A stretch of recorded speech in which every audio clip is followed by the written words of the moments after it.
Hello दोस्तों, आशा करता हूँ कि आपका तैयारी बहुत ही अच्छे ढंग से चल रहा होगा। तो इसी के सिलसिले में आज हम देखते हैं बिहार दरोगा की प्रश्न पत्र संख्या 6, जो समान अध्ययन पर आधारित है। इसे एडिटोरिया के द्वारा प्रकाशित किया जाता है। तो आइए शुरू करते हैं। शुरू करने से पहले वीडियो को लाइक और चैनल को सब्सक्राइब जरूर कर लीजिएगा। आज का पहला प्रश्न देखिए। आज का पहला प्रश्न है, किसी राज्य में विधान परिषद का गठन एवं उसकी समाप्ति किया जा सकता है किस प्रकार से? किसी भी राज्य में विधानसभा का गठन एवं उसकी समाप्ति के लिए संबंधित राज्य की विधानसभा द्वारा पूर्ण बहुमत से पारित प्रस्ताव एवं संसद में पारित विधि द्वारा किया जा सकता है। यानी कि ऑप्शन बी इसका सही आंसर हो जाएगा। यदि बात किया जाए कि इसका चर्चा संविधान के किस अनुच्छेद में है, तो अनुच्छेद 169 के 1 में। अगला प्रश्न की तरफ चलिए। निम्न में से किस राज्य में राज्यसभा की सीटों की संख्या समान नहीं है? मतलब कहने का मतलब 3 एक होगा और एक अलग होगा। महाराष्ट्र में राज्यसभा की सीटों की संख्या कितनी है? 19। गुजरात में 11, मध्य प्रदेश में 11, आंध्र प्रदेश में 11। तो यह तीनों तो एक समान हो गया। गुजरात, आंध्र प्रदेश, मध्य प्रदेश में 11-11 है, लेकिन महाराष्ट्र में 19 है, जो अलग हो गया। यानी कि ऑप्शन ए इसका सही आंसर हो जाएगा। तो यहाँ एक और चीज बताइए, सबसे ज्यादा राज्यसभा में सीट किस राज्य में है? तो आप बताइएगा। यूपी में है, कितना है? 31 है। और अपना बिहार में है कितना? 16। पश्चिम बंगाल में कितना है? वेस्ट बंगाल में यहाँ भी 16 है। मतलब बिहार और वेस्ट बंगाल का राज्यसभा की संख्या सीट समान समान है। इसकी चर्चा अनुसूची 4 में दिया गया है राज्यसभा की सीटों के बंटवारा के संबंध में। अगला प्रश्न देखिए।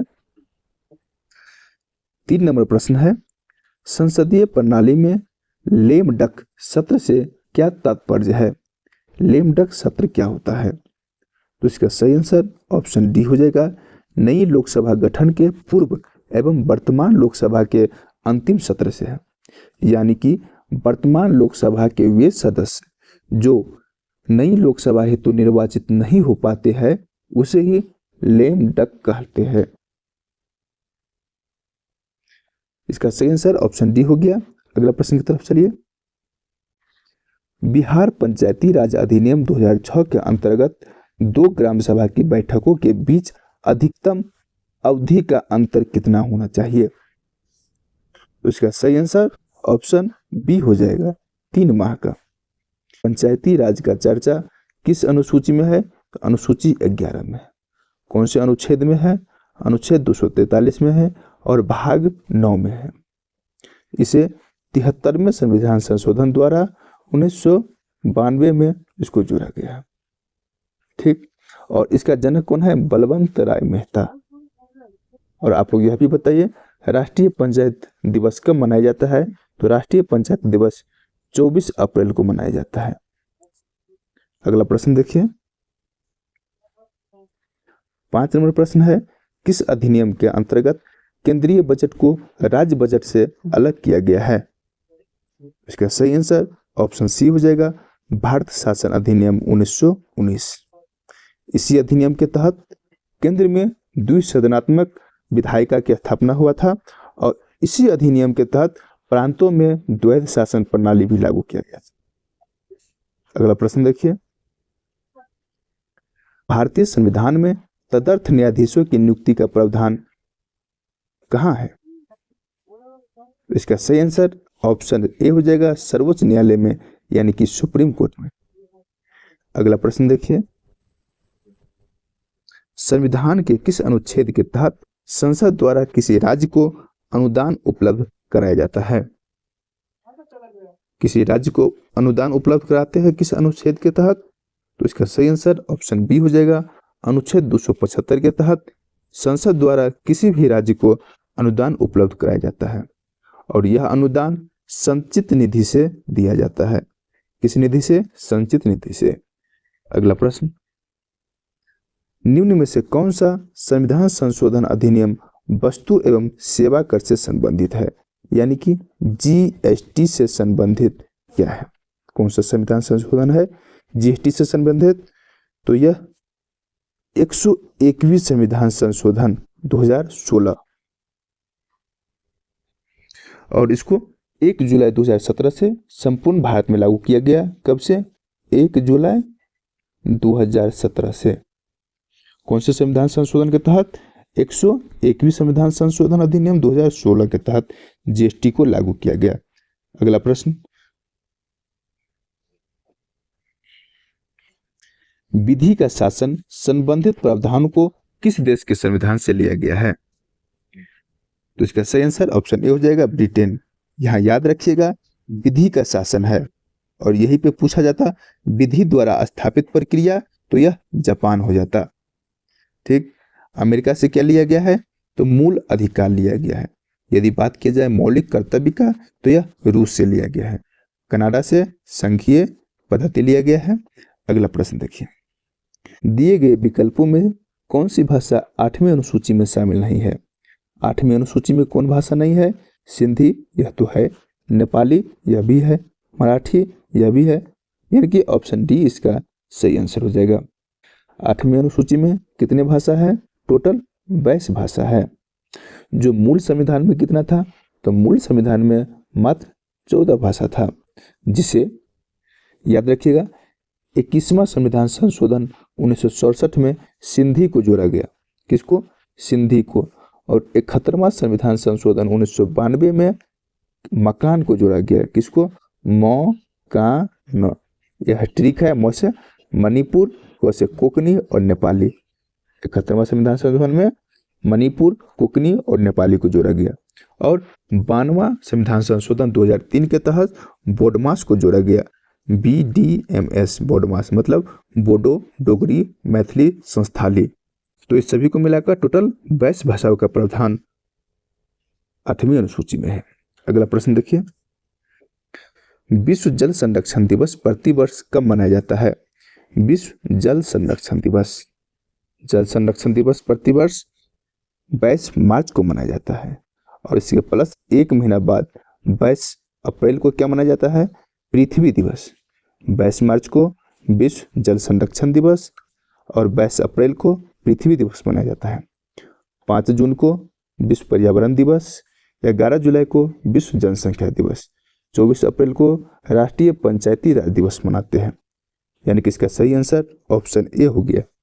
अगला प्रश्न, कांवर झील जो रामसर की सूची में सूचीबद्ध किया गया है, यह बिहार के किस जिले में स्थित है? कांवर झील बिहार के बेगूसराय जिले में स्थित है। Option B. यह देश के 39वां रामसर स्थल है। कितने नंबर का है? 39वां। वर्तमान में भारत में टोटल 75 रामसर स्थल है। यह रिकॉर्ड जून 2023 तक का है। अगला प्रश्न देखिए, IUCN का मुख्यालय कहाँ है? IUCN का मुख्यालय स्विट्जरलैंड में है। Option B is the correct answer. कहाँ है? स्विट्जरलैंड में। इसकी स्थापना किसकी? IUCN की स्थापना कब हुआ?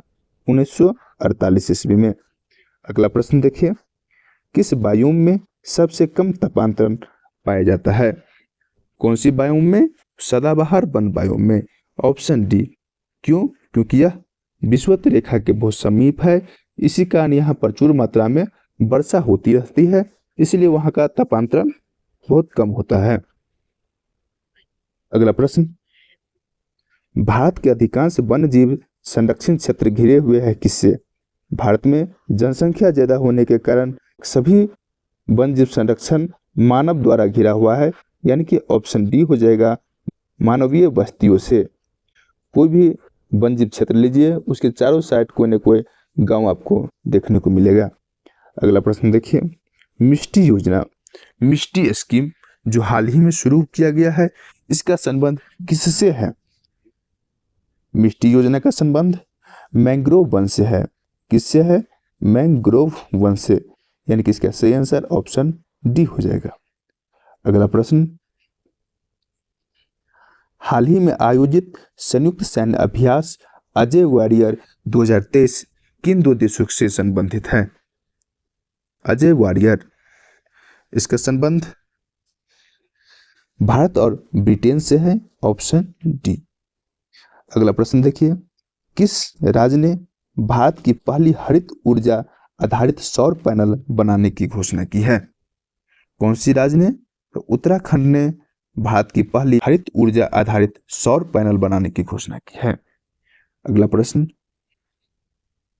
सूची 1 को सूची 2 से मिलाना है, तो आइए मिलाइए। काला घोड़ा महोत्सव यह कहाँ मनाया जाता है? तो मुंबई में मनाया जाता है। गंगा सागर मेला पश्चिम बंगाल में, सरहुल महोत्सव झारखंड में, और विज्ञान साहित्य महोत्सव भोपाल में, यानी कि सभी सुमेलित है। PQRS देखिए किस ऑप्शन में है, तो option C is the correct answer. अगला प्रश्न, संयुक्त राष्ट्र तथा विश्व स्वास्थ्य संगठन द्वारा किस तिथि को महामारी की तैयारी का अंतर्राष्ट्रीय दिवस मनाने की घोषणा की गई है? कौन सी दिवस? महामारी की तैयारी का दिवस। तो इसका सही आंसर ऑप्शन बी हो जाएगा, 27 दिसंबर। 27 दिसंबर को महामारी की तैयारी का अंतर्राष्ट्रीय दिवस मनाने की घोषणा की है।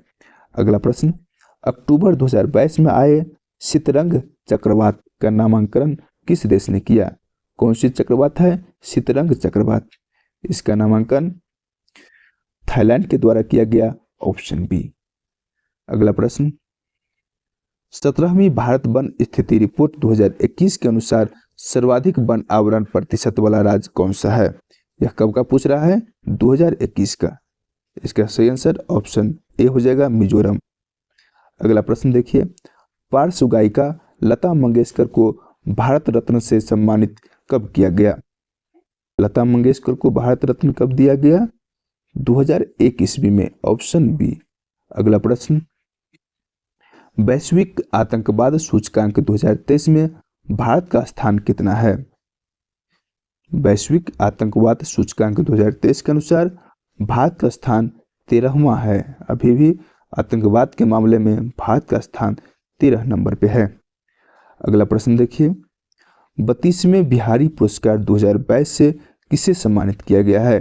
32वें बिहारी पुरस्कार 2022 कब? 2022 से डॉक्टर माधवहारा को सम्मानित किया गया, ऑप्शन ए। अगला प्रश्न, निम्नलिखित में से किसे चिकित्सा के क्षेत्र में नोबेल पुरस्कार 2022 से सम्मानित किया गया है? किसको? Svante पोबो, option A.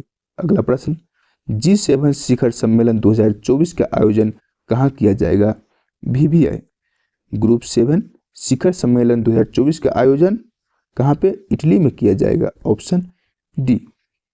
अगला प्रश्न, मार्च 2023 में अंतर्राष्ट्रीय योग महोत्सव का आयोजन कहाँ किया गया? कहाँ पे किया गया है? ऋषिकेश में, ऑप्शन बी। आप लोग कमेंट करके बताइए कि राष्ट्रीय योग दिवस कब मनाया जाता है, और वीडियो को लाइक भी कर दीजिएगा। अगला प्रश्न देखिए, अर्जेंटीना ने किस देश को हराकर 22वां फीफा विश्व कप 2022 जीता है? अर्जेंटीना किसको हरा कर जीता है? फ्रांस को हरा कर जीता है, ऑप्शन डी। अगला प्रश्न, प्रौद्योगिकी हस्तांतरण योजना का संबंध किस राज्य से है? किस राज्य से है प्रौद्योगिकी हस्तांतरण योजना का संबंध? केरल से, ऑप्शन ए। नेक्स्ट क्वेश्चन, कन्या शिक्षा परिवेश उत्सव अभियान निम्नलिखित में से किसके द्वारा जारी किया गया है? यह योजना का शुभारंभ महिला और बाल विकास मंत्रालय, शिक्षा मंत्रालय और यूनिसेफ, इन तीनों के द्वारा इस उत्सव का शुरुआत किया गया है, यानी कि ऑप्शन डी इसका सही आंसर हो जाएगा। अगला प्रश्न, प्रसिद्ध पुस्तक विनिंग द इनर बैटल के लेखक कौन है? इसका लेखक शेन वाटसन है, option C is the correct answer. अगला प्रश्न, राष्ट्रीय सतत तटीय प्रबंधन केंद्र की पहली बैठक कहाँ आयोजित की गई? इसका पहली बैठक नई दिल्ली में किया गया, ऑप्शन डी। अगला प्रश्न, गणतंत्र दिवस परेड 2023 में कुल कितनी झांकियां प्रस्तुत की गई? यह 2023 का ही पूछ रहा है, इसमें ऑप्शन सी हो जाएगा 23। अगला प्रश्न देखिए, निम्नलिखित में से किस मंत्रालय द्वारा काशी तमिल समागम का आयोजन किया गया? किस मंत्रालय के द्वारा? शिक्षा मंत्रालय के द्वारा, ऑप्शन ए इसका सही आंसर हो जाएगा। अगला प्रश्न, फूल ब्रूड रोग से मधुमक्खियों की होने वाली मौतों को रोकने के लिए दुनिया की पहली वैक्सीन की मंजूरी किस देश के द्वारा प्रदान की गई?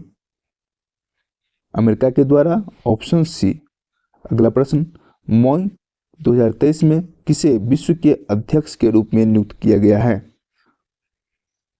विश्व के अध्यक्ष के रूप में अजय बांगा को, ऑप्शन ए।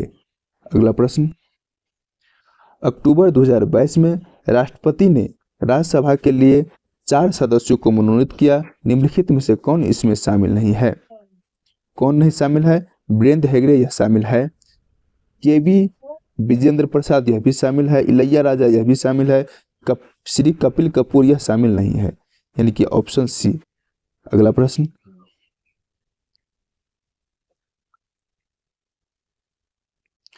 निम्नलिखित में से किस योजना की शुरुआत की घोषणा केंद्रीय बजट 2023-24 में की गई? कौन सी योजना की शुरुआत की घोषणा किया गया?